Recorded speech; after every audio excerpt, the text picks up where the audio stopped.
मैं हूं हेम बुदलाकोटी और आप लोग देख रहे हैं मेरा यूट्यूब चैनल हेम बुदलाकोटी व्लॉग्स। मैं फेसबुक पर भी इसी नाम से उपलब्ध हूं, अवेलेबल हूं।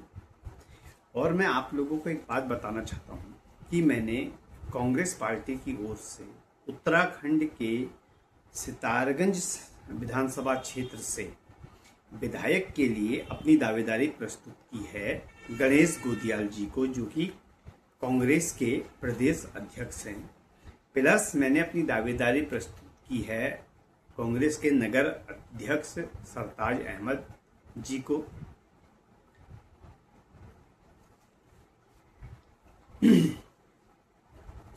और वहां पर जिन बिंदुओं पर मैं बात कर रहा हूं, या जब मैं दो एक दिन में अपना प्रचार शुरू करने वाला हूं, तो मैं लोगों के सामने जो अपने बिंदु रखूंगा, उसमें मेरा पहला बिंदु है कि एजुकेशन बचाओ अभियान पर मुझे बात करनी है।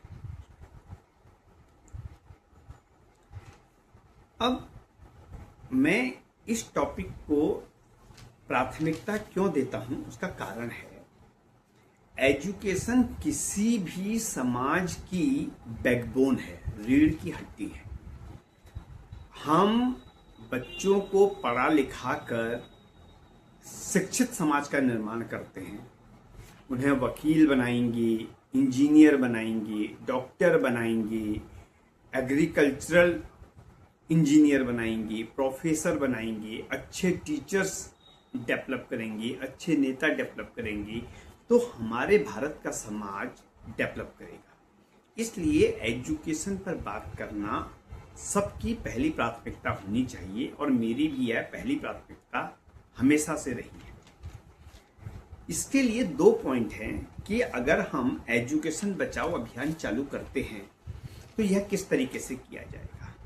सबसे पहली चीज जरूरी है कि हम गांव की एजुकेशन को और शहर की एजुकेशन को एक बराबर कर दें, जो कि आज के वक्त में बराबर नहीं है।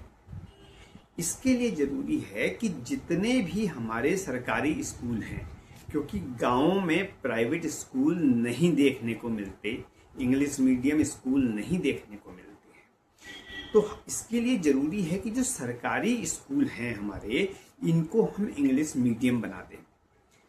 जब ये स्कूल इंग्लिश मीडियम बन जाएंगे तो शहर के इंग्लिश मीडियम स्कूल और गांव के इंग्लिश मीडियम स्कूलों की एजुकेशन बराबर हो जाएगी।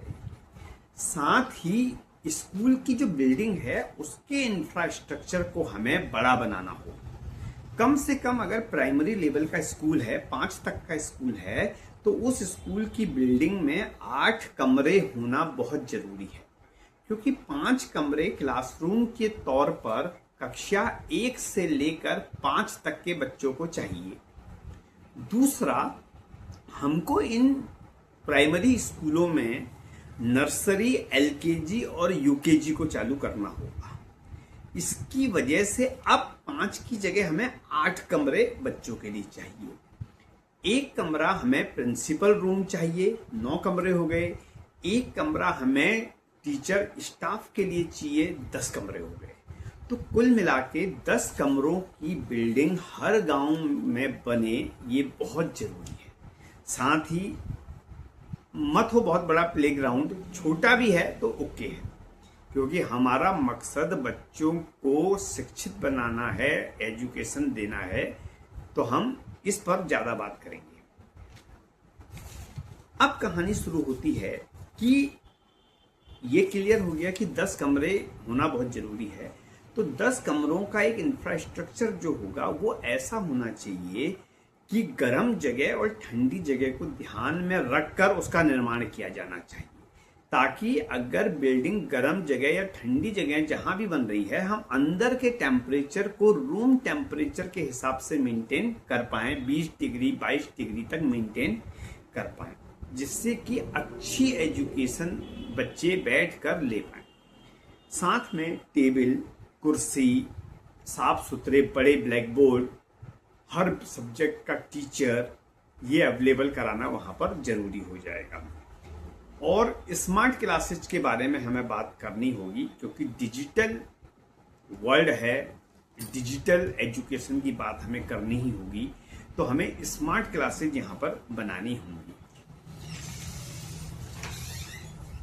अब इससे फायदे क्या होंगे? इससे जो फायदे हैं, सबसे पहली बात है कि हमारे जो गांव के लोग हैं, जो गांव के परिवार हैं, ये आर्थिक रूप से मजबूत बनेंगे, क्योंकि बहुत कम सरकारी फीस पर इनके बच्चों को प्राइवेट स्कूलों जैसी शिक्षा मिल पाएगी। तो इनके हजारों लाखों रुपए साल के हिसाब से बचेंगे, जो बच्चों की अच्छी परवरिश पर, पारिवारिक स्थितियों को सुधारने पर, अपनी जरूरतों के सामान को जोड़ने पर इन पे खर्च होगा और इनकी आर्थिक स्थिति सुधरेगी, पैसे का फ्लो बाजार में बढ़ेगा, गांव की दशा सुधरेगी।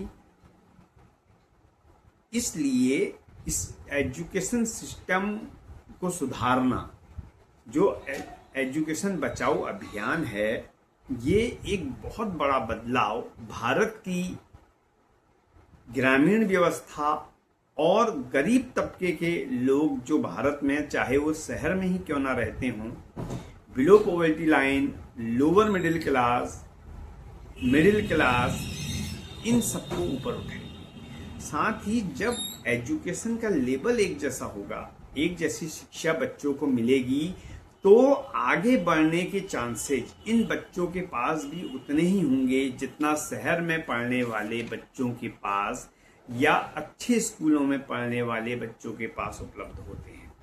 तो मेरा अभियान एक बहुत बड़ा अभियान है, जिसके लिए मुझे काम करना है। तो आप तक जब ये मेरा वीडियो पहुंचे, मेरी आपसे एक इल्तिजा है, एक रिक्वेस्ट है कि आप मेरे वीडियो को लाइक करें, शेयर करें और इसे दूसरों तक जरूर पहुंचाएं। शायद मेरे विचार आगे चलकर इस अभियान को एक बड़ा रूप देने का काम करेंगे। आज के लिए इतना ही। आप देख रहे थे YouTube चैनल हेम बुतलाकोटी व्लॉग से हेम बुतलाकोटी को बहुत बहुत धन्यवाद, बहुत बहुत धन्यवाद। नमस्कार।